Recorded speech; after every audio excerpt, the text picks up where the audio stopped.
A society grows great when old men plant trees, whose shade they know they shall never sit in. It is an ancient Greek proverb, born in a world of marble and philosophy, long before the complex machinations of modern central banks, or the intricate study of macroeconomics. Yet, the wisdom remains as sharp today as it was 3,000 years ago.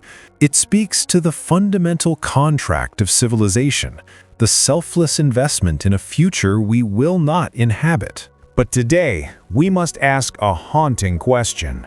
Have we broken that contract? For the first time since the dawn of the Industrial Revolution, the engine of progress has stalled.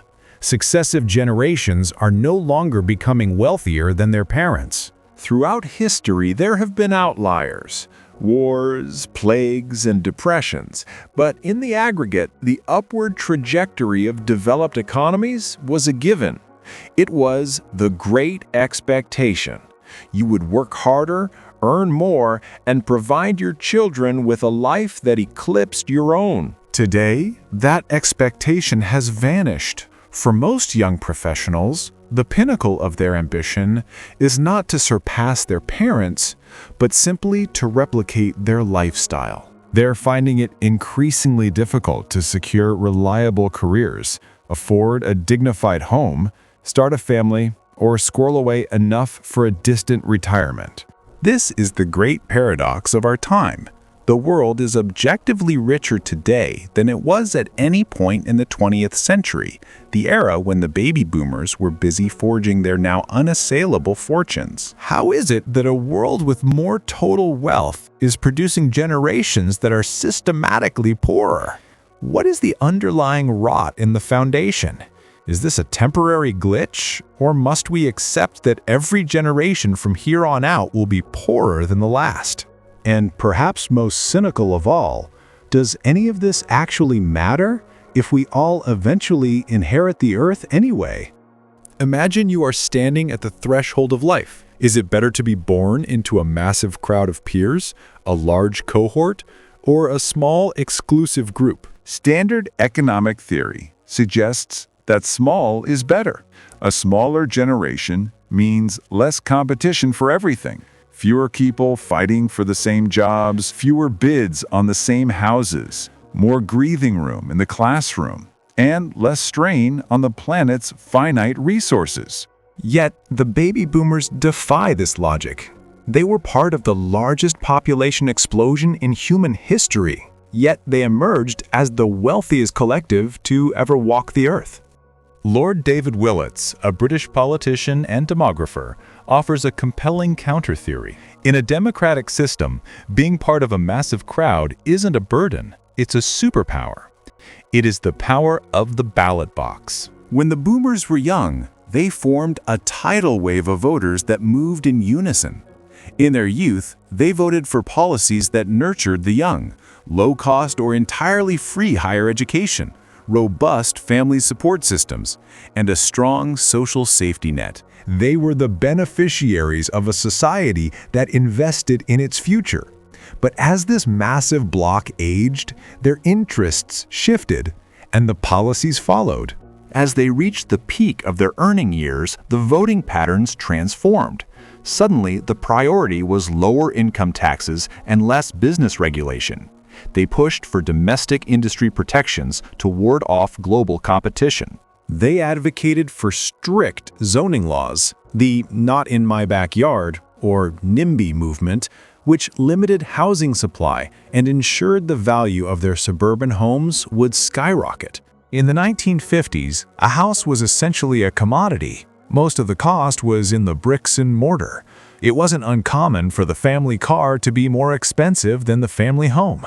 Fast forward 50 years, and those homes are no longer just shelters. They are the primary investment vehicles for an entire generation. Now, entering their golden years, the boomers have pivoted once more. The collective political will has moved toward protecting retirement benefits, bolstering medical infrastructure, and eliminating wealth or inheritance taxes, often at the direct expense of the very social programs that launched them in the first place. While Willits focused on the UK, this trend is a global phenomenon.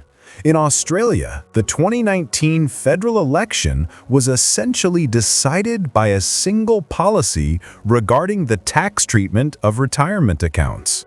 The party that promised to keep those tax perks for the wealthy and elderly won, fueled by the silver-haired vote. In 2022, when the opposition finally backed down on those changes, they won in a landslide. A 2017 study in Britain found a seismic shift in political geography.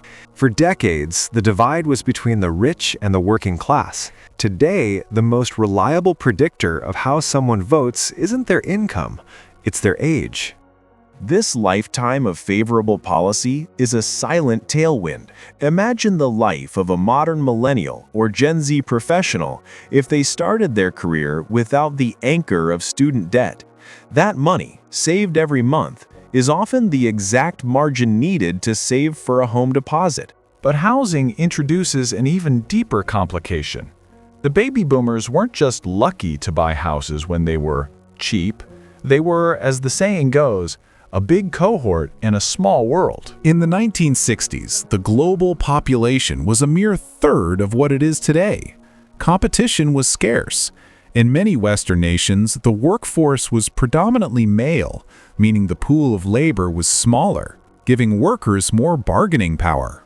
Because many households were single income, domestic duties were managed at home, reducing the need for expensive childcare or outsourced services. The result? Higher relative incomes and lower outgoings. In those days, a modest home could often be paid off with just 1 or 2 years of total household income.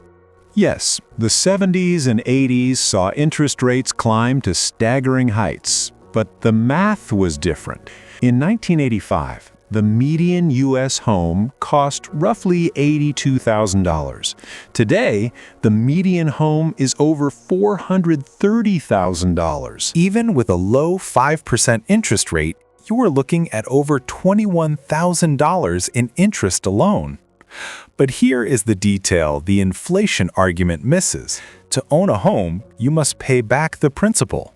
Paying off a $430,000 mortgage over 30 years adds another $14,000 annually to the bill, bringing total payments to nearly $36,000. The 1985 buyer, despite the terrifying 15% interest rates, was only paying about $18,000 in total, half the cost.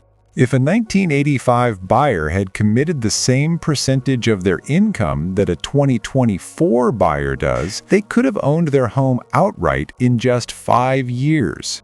Why does this obsession with housing matter so much to the broader economy? Because real estate is uniquely unproductive. A house, while essential for life, doesn't actually make anything. It doesn't innovate. It doesn't manufacture. It just sits there. When capital is sucked out of the hands of young entrepreneurs and poured into the mortgage payments of existing homes, the economy loses its vitality. When city centers become unaffordable, workers are forced to spend a crushing percentage of their income just to exist near their jobs. That money doesn't go toward buying new clothes, dining at restaurants, or starting new businesses. It goes to a landlord. And what does the landlord do with it? Usually, they buy more property.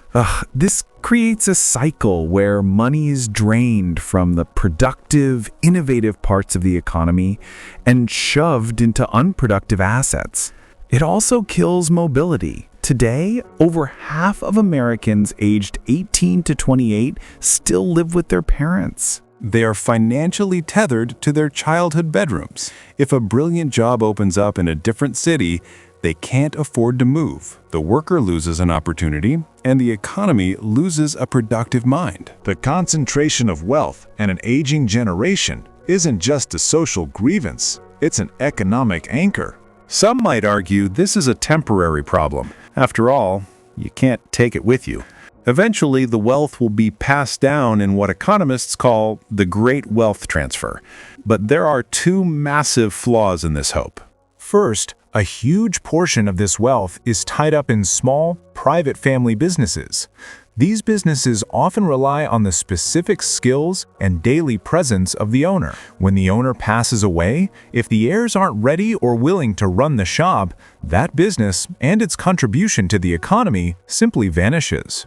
Second, the timing is all wrong. Because people are living longer, children aren't inheriting wealth when they are 25 or 30 and trying to start a life. They are inheriting it when they are 60, nearing the end of their own careers. By the time the money arrives, the child is already looking toward retirement. They don't use that capital to start a company or buy a first home. They use it to fund their own health care and then pass the remainder down to their own elderly children. I call this the Prince Charles paradox, waiting your entire life for the resources to finally do something, only to receive them when your time is almost up. Wealth is pooling at the top of the age bracket, leaving the bottom of the pyramid, the people who actually drive consumption and growth, starved for capital. So is this all the boomers' fault? It's easy to point fingers, but intergenerational warfare is a dead end. Voting in your own self-interest is the very definition of democracy.